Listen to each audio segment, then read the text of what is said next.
పుష్ప సినిమాల ఎర్రచందనం దుంగలను లారీలల్లో తీసుకుపోతుంటే పోలీసులు పట్టుకుందామని చూస్తారు కదా. ఇక అప్పుడు పుష్పరాజు ఆ లారీలో ఉన్న ఎర్రచందనం దుంగలను నదిలో వారేస్తుంటాడు. కొన్ని రన్నింగ్ లారీల నుంచే రోడ్డు మీద వారేస్తుంటాడు. అయితే సేమ్ గసోంటి సీనే ఇడో కాడ జరిగింది కదా. అంటే ట్రక్కు వెనక ఆర్టీఓ అధికారులు సినిమా సీన్ కంటే పెద్ద చేజింగే జరిగింది.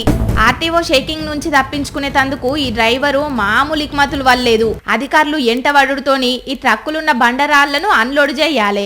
అప్పుడైతే ఆఫీసర్లకు దొరకనని రన్నింగ్లనే ట్రాలీ మీదకెళ్లి రాళ్లను రోడ్డు మీదనే పారవోసుకుంటా పోయిండు. ఇక ఆ రాళ్లు వెనుక మా మీద ఏడబడతాయో అనే భయంతోని ఆఫీసర్లు ఆగిపోయిండ్రు. ఇక అటెన్కాల వీటిని పోలీసులు తీసేసిండ్రు. ఇది గ్రేటర్ నోయిడాలా ఈ ట్రక్కుల రాళ్లు కొంచబోతున్నారట. మళ్ళీ అది కూడా ఓవర్లోడ్ తోనట. ఇక రోడ్డు మీద ఆర్టీఓ ఆఫీసర్లు చెకింగ్ చేద్దామని ఆపితే ఈ డ్రైవర్ ఆపకుండా గింత పని చేసిండు. అయినా ఏడికి పోతాడుల్లా ఆ నెంబర్ తోని పోలీసులు ఆర్టీఓ ఆఫీసర్లు ఏం చేయాలనో అది చెయ్యరా? కొంచెమన్నా దమకుండాలే.